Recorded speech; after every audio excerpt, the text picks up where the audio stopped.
90-এর দশকে বাংলা চলচ্চিত্রের সাড়া জাগানো নায়িকা শাবনূর। জাতীয় চলচ্চিত্র পুরস্কার প্রাপ্ত এই অভিনেত্রী অভিনয় থেকে দূরে আছেন বহুদিন হলো। দুই যুগের বর্ণিল ক্যারিয়ার তার।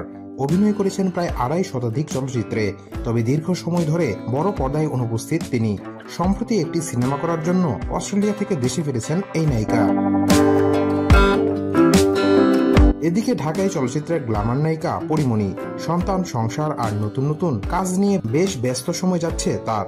শুক্রবার এফডিসিতে ছিল চলচ্চিত্র শিল্পী সমিতি নির্বাচন, যেখানে তারকাদের হাট বসেছিল। এই নির্বাচনকে ঘিরে নতুন পুরনোদের মিলন মেলায় এক অন্যরকম পরিবেশের সৃষ্টি হয়েছিল।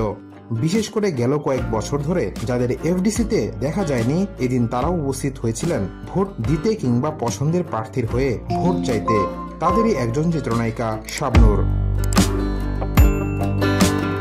বহুদিন পরে শিল্পী সমিতির নির্বাচনে দেখা মিলেছে তার, যেখানে তাকে পেয়ে খুশি হয়েছেন বর্তমান প্রজন্মের অভিনয় শিল্পীরা। বিশেষ করে চিত্রনায়িকা পরিমণি যেন একটু বেশি উচ্ছ্বাস প্রকাশ করেছেন শাবনূরকে কাছে পেয়ে। শাবনূরের সঙ্গে শিল্পী সমিতির নির্বাচন দিনের বেশ কিছু স্থিরচিত্র নিজের ফেসবুক পেজে শেয়ার করেছেন পরি, যেখানে ফুটে উঠেছে তাদের সৌহার্দ্যপূর্ণ সম্পর্কের চিত্র ও উচ্ছ্বাসের কথা। ছবিগুলো প্রকাশ করে শাবনূরকে শৈশবের মুগ্ধতা আখ্যা দিয়ে পরি লিখেছেন, একজন শাবনূর, একজন সুপারস্টার, এক শৈশবের মুগ্ধতা, একজন সুন্দর মনের মানুষ, একটা ভালোবাসা। এবারের চলচ্চিত্র শিল্পী সমিতির নির্বাচনে সভাপতি পদে জয়ী হয়েছেন অভিনেতা মিশা সওদাগর ও মনোয়ার হোসেন ডিপজল। 2 বছরের জন্য এই নির্বাচিত কমিটি দায়িত্ব পালন করবে।